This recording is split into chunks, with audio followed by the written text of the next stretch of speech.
মালদার চাঁচল থেকে উঠে আসা একটি ঘটনাকে ঘিরে এখন তীব্র চাঞ্চল্য। অভিযোগ, হাসপাতালের গেটের সামনে থাকা একটি ওষুধের দোকানেই নাকি মোটা টাকার বিনিময়ে মহিলাদের গর্ভপাত করানো হচ্ছিল। আর সেই ঘটনার একটি ভিডিও সোশ্যাল মিডিয়ায় ছড়িয়ে পড়তেই সামনে আসে গোটা বিষয়টি। এরপরই নড়েচড়ে বসে পুলিশ, গ্রেপ্তার করা হয় ওষুধের দোকানের মালিক এবং তার স্ত্রীকে। কিন্তু প্রশ্ন উঠছে, হাসপাতালের মতো গুরুত্বপূর্ণ একটি জায়গার সামনে দিনের পর দিন এমন অভিযোগ কিভাবে চলতে পারে, বা এমন ব্যবসা কিভাবে চলতে পারে? আর এর পিছনে কি শুধু দুজনের ভূমিকা রয়েছে, নাকি আরো বড় কোনো চক্র রয়েছে? ঘটনাস্থল মালদার চাঁচল থানার হাসপাতাল মোড় এলাকা।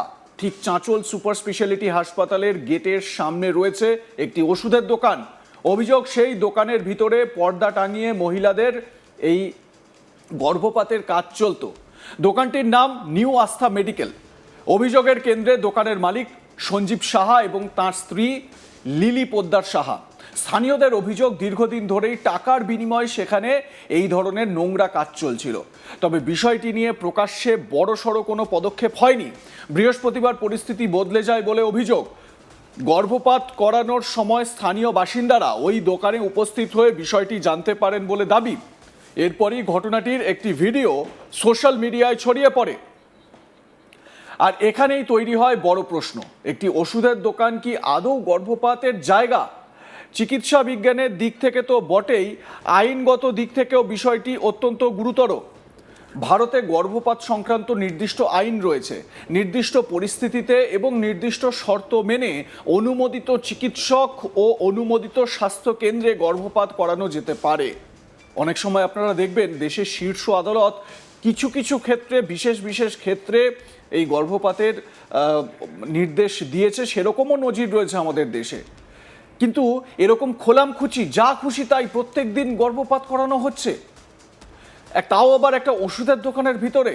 চিকিৎসা পরিকাঠামো অনুমোদিত ব্যবস্থার বাইরে যদি এমন কোনো প্রক্রিয়া চালানো হয়ে থাকে, তাহলে তা অত্যন্ত গুরুতর অভিযোগ।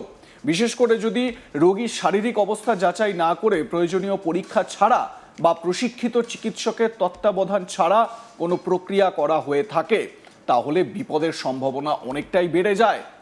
একবার ভাবুন, একজন মহিলা কোনো কারণে গর্ভপাত করাতে চাইছেন, তিনি যদি হাসপাতালের পরিবর্তে এমন কোনো জায়গায় যান যেখানে পর্যাপ্ত চিকিৎসা ব্যবস্থা নেই, তাহলে সামান্য জটিলতাও বড় বিপদের কারণ হতে পারে। এমনকি প্রাণহানির ঘটনাও ঘটতে পারে ওই মহিলার। অতিরিক্ত রক্তক্ষরণ, সংক্রমণ বা অন্য কোনো শারীরিক সমস্যা দেখা দিলে সঙ্গে সঙ্গে চিকিৎসা না পাওয়ার ঝুঁকি থাকে। আর সেই কারণেই নিরাপদ এবং আইনসম্মত চিকিৎসা ব্যবস্থার গুরুত্ব এত বেশি। এই সহজ সাধারণ কথাগুলো কি চাঁচলের ওই আস্থা মেডিকেলে সব কিছুকে উপেক্ষা করে করা হতো, বা এগুলোকে মানাই হতো না? এই ঘটনায় আরও একটি বিষয় নজর কাটছে। জায়গাটি নাকি হাসপাতালের গেটের একেবারে সামনে, অর্থাৎ এমন একটি এলাকা যেখানে প্রতিদিন অসংখ্য রোগী, তাদের পরিবার এবং স্বাস্থ্যকর্মীদের যাতায়াত। সেখানেই যদি দিনের পর দিন এই ধরনের বেআইনি কাজ চলার অভিযোগ ওঠে, তাহলে স্বাভাবিকভাবেই প্রশ্ন উঠবে, কেউ কি বিষয়টি জানতেন না, নাকি বিষয়টি জানাজানি হলেও কোনো কারণে এতদিন সামনে আসেনি? ভিডিও ভাইরাল হওয়ার পর অবশ্য আর বিষয়টি চাপা থাকেনি। অভিযোগের ভিত্তিতে চাঁচল থানার পুলিশ ওষুধের দোকানের মালিক সঞ্জীব সাহা এবং তাঁর স্ত্রী লিলি পোদ্দার সাহাকে গ্রেপ্তার করেছে। এখন তদন্তকারীদের সামনে মূল কাজ হলো ঠিক কী ধরনের প্রক্রিয়া সেখানে করা হতো, কে বা কারা তা করতেন, কত টাকা নেওয়া হতো এবং কতদিন ধরে এই কাজ চলছিল তা খতিয়ে দেখা। এর পাশাপাশি আরও একটি গুরুত্বপূর্ণ প্রশ্ন, যাদের গর্ভপাত করানো হয়েছে বলে অভিযোগ, তাদের চিকিৎসাগত পরিস্থিতি কী ছিল? তারা কি নিরাপদ ছিলেন? কোনো চিকিৎসকের পরামর্শ কি নেওয়া হয়েছিল? তাদের কাছ থেকে কি পরিমাণ টাকা নেওয়া হতো?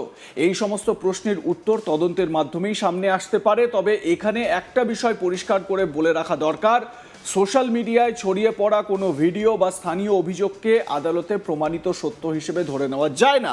পুলিশ গ্রেপ্তার করেছে মানেই অভিযুক্তরা দোষী প্রমাণিত হয়ে গিয়েছেন এমনটাও নয়।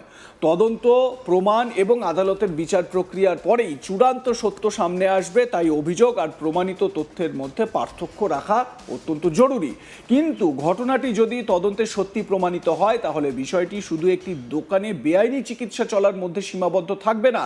এর সঙ্গে যুক্ত হতে পারে মানুষের স্বাস্থ্য, চিকিৎসা ব্যবস্থার নিরাপত্তা, প্রশাসনিক নজরদারির মতন একাধিক গুরুত্বপূর্ণ প্রশ্ন।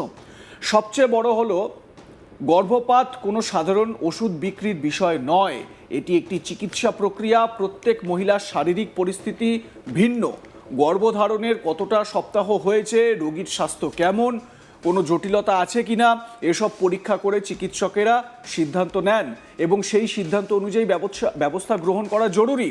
শুধুমাত্র টাকা নিয়ে পর্দার আড়ালে কোনো প্রক্রিয়া চালানো হলে তার পরিণতি ভয়ঙ্কর হতে পারে। আর এখানেই এই ঘটনার সবচেয়ে বড় শিক্ষা। চিকিৎসার ক্ষেত্রে গোপনীয়তা দরকার হতে পারে, কিন্তু নিরাপত্তার সঙ্গে কোনো আপোষ করা যায় না। একদিকে যেমন এই অভিযোগের পূর্ণাঙ্গ তদন্ত দরকার, তেমনি অন্যদিকে সাধারণ মানুষের মধ্যেও সচেতনতা বাড়ানো জরুরি। কেউ যদি গর্ভপাত করানোর সিদ্ধান্ত নেন, তাহলে অবশ্যই যোগ্য চিকিৎসকের পরামর্শ নেওয়া উচিত এবং অনুমোদিত স্বাস্থ্যকেন্দ্রে চিকিৎসা করানো উচিত। কোনো ওষুধের দোকান, অনুমোদিত ক্লিনিক বা অজানা ব্যক্তির কথায় ঝুঁকিপূর্ণ চিকিৎসা নেওয়া বিপজ্জনক হতে পারে। চাঁচলের এই ঘটনায় এখন নজর পুলিশের তদন্তের দিকে। শুধু গ্রেপ্তারেই কি তদন্ত শেষ হবে, নাকি সামনে আসবে আরও নাম? সত্যিই কি দীর্ঘদিন ধরে এমন কাজ চলছিল? অভিযোগকারী আকাশদীপ চ্যাটার্জি কি বলছেন, তার অভিযোগ কি শুনুন। ঘটনা বলতে বহুদিন ধরে আমরা শুনতে পাই যে ওখানে অবৈধভাবে গর্ভপাত করার চেষ্টা করছে। তো আজকে আবার কমপ্লেন পাই, গিয়ে দেখি সত্যি তাই। আমি ভিডিও করতে করতে গেলাম, গিয়ে দেখছি সত্যি করছে ভেতরে অবৈধভাবে। সেটা করতে পারে না। হসপিটালের পাশে একটা মেডিকেল বলে একটা দোকান আছে, ওষুধের দোকান। ওষুধের দোকানের মধ্যেই ভেতরে পর্দা লাগিয়ে নিচের দিকে মাটিতে শুইয়ে ওই করার চেষ্টা করছে। কার ওষুধের দোকান?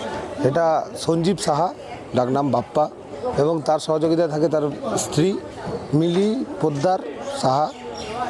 এই দুজনেই, একজন পাহাড়া দেয়, একজন ভেতর দিকে করে টাকার বিনিময়ে। কতদিন ধরে চলছে এটা? এটা বহুদিন ধরে চলছে। এর আগেও এই কেসে ও জেল খেটেও এসছে।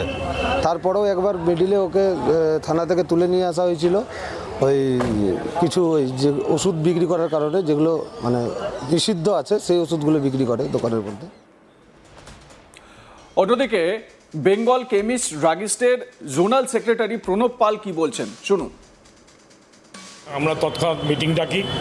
মিটিং ডেকে আমরা সিদ্ধান্ত নিই যে ওকে আমাদের মেম্বারশিপ থেকে বাদ দিতে হবে এবং আমরা ডাক কন্ট্রোলকে বলবো যে যাতে ওর লাইসেন্সটা ক্যান্সেল করা হয়। এবার আপনাদের শোনাবো স্থানীয় বিজেপি নেতা অভিষেক সিংহানিয়া কি অভিযোগ করছেন শুনুন। চাঁচলের যে ঘটনা, সেই ঘটনাটা খুব লজ্জাজনক ঘটনা। এগুলো তৃণমূলের আমলে পোষা এই ধরনের যে পাপগুলো এখন বেরোচ্ছে। ভারতীয় জনতা পার্টির সরকার, শুভেন্দু অধিকারীর সরকার এই যে স্বাস্থ্য ব্যবস্থায় যে এই দুর্নীতি, এই যে নোংরামুখের জিরো টলারেন্স হিসেবে দেখছে। এবং আমি আপনাকে বলে রাখি, স্বাস্থ্য ব্যবস্থায় যদি কেউ দুর্নীতি, কেউ নোংরামু করে, তাদেরকে কাউকে ছেড়ে কথা বলা হবে না। আপনাদের মতামতের বিষয় কি জানাতে থাকুন, দেখতে থাকুন আজ তাক বাংলা। সাবস্ক্রাইব করুন আমাদের ইউটিউব চ্যানেলটি।